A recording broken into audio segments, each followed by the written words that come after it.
হালাল ট্যুরিজম, এই ট্যুরিজম এখন বর্তমানে বিজনেসের একটা গুরুত্বপূর্ণ ফেনোমেনো বা একটা ডোমেইন।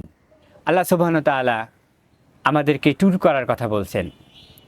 সূরা আনকাবুতে আল্লাহ রাব্বুল আলামিন ২০ নম্বর আয়াতে বলছেন, কুল সিরু ফিল আরদি ফানজুরু। সিরু, এটা হচ্ছে অর্ডার। সিরু, তোমরা ভ্রমণ করো, মানে ট্যুর করো। তোমরা সবাই ট্যুর করো। কোথায়? ফিল আরদ, পৃথিবীতে, এই জমিনে, এবং এই জমিন এবং আসমানের মাঝে সবখানেই তোমরা ট্যুর করো।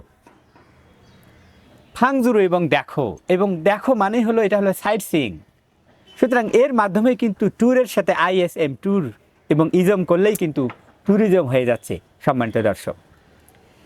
এবং যখন আমরা ট্রাভেল করব, তার সাথে ট্রান্সপোর্টেশন রয়েছে, এবং এই ট্রান্সপোর্টেশনের মধ্যে বাস আছে, ট্রেন আছে, প্লেন আছে, এখন স্পেসশিপও আছে, যারা মহাকাশে ট্যুরে চলে যায়। এবং উপরে যাওয়ার ক্ষেত্রে মানুষের এত আগ্রহ, কোটি কোটি যারা বিলিয়নিয়ার, মিলিয়নিয়ার, তারাও এত আগেই বুকিং দিয়েছে যে তাদেরকে যদি মহাকাশে নিয়ে যাওয়া হয়, তারপরে কত সময় লাগবে। একটা প্রফিটেবল বিজনেস হালাল ট্যুরিজম, যদি আমরা এখানে শুধু হারাম বিষয়গুলো বাদ দিই।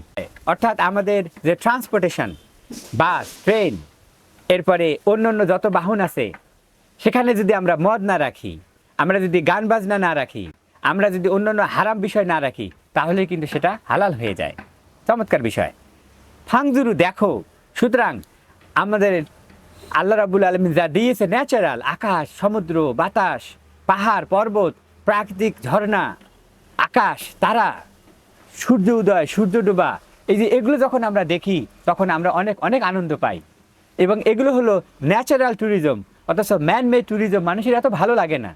মানুষের দৃষ্টি একদম আড়ষ্ট হয়ে যায়, টায়ার্ড হয়ে যায়।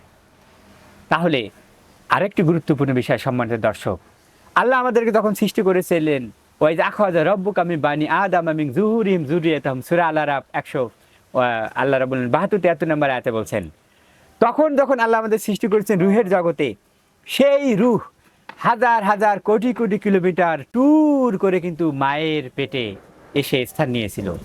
সুতরাং আমাদের জন্ম হয়েছে ট্যুরের মাধ্যমে। এরপরে আবার আমরা যখন মারা যাব, তখন আবার ভালো মানুষ, ইনশাআল্লাহ আপনারা যারা শুনবেন, আল্লাহ সবাই আপনাদেরকে যেন মুমিনের মৃত্যু দান করেন, আমিন। এই মুমিনদের রুহকে আবার যখন আল্লাহ নিয়ে যাবেন উপরে, আবার আপনাকে ট্যুর করতে হবে। তার মানে ট্যুরিজম। রাসূল সাল্লাল্লাহু আলাইহি ওয়াসাল্লাম যখন সুবহানাল্লাযী আসরা বিআবদিহি লাইলাম মিনাল মাসজিদিল হারাম ইলাল মাসজিদিল আকসা, মক্কা থেকে মসজিদুল আকসা পর্যন্ত ট্যুর করেছেন এভাবে। তারপর ওখান থেকে বারকুন, সূরা বাকারা, আল্লাহ রাব্বুল আলামিন 36-37 নম্বর আয়াতে বলছেন, উপরে ট্যুর করেছেন, আবার তিনি রাতেই নেমে এসছেন। সুতরাং ট্যুর করব পরিবার পরিজন নিয়ে, তাহলে অন্তরটা ভালো থাকবে, আমাদের কাজের একঘেয়েমি কমে যাবে। কিন্তু আমাদেরকে একটু হালালের উপর থাকতে হবে। হোটেলটাতে যেন কোরআনের একটা কবি থাকে, আমাদের জন্য একটা জায়নামাজ থাকে, সেখানে যেন মদটা বিক্রি না হয়, সেখানে যেন নাচ গাছ না হয়, মেয়েদের ছেলেদের জন্য আলাদা ব্যবস্থা থাকে। তাহলে কিন্তু আপনি ট্যুরও করলেন, আপনি শিক্ষাও গ্রহণ করলেন। সফর আপনার শিক্ষণীয় হলো, এই হলো শিক্ষা সফর। আর যদি সফরে গান বাজনা হয়, প্রেম হয়, নগ্নতা হয়, তাহলে কিন্তু সেই সফরটা হলো আপনার আযাবের সফর। আসুন আমাদের ট্যুর, তার সাথে আইএসএম, ট্যুরিজম, এই ট্যুরিজমটা করি হালাল উপায়।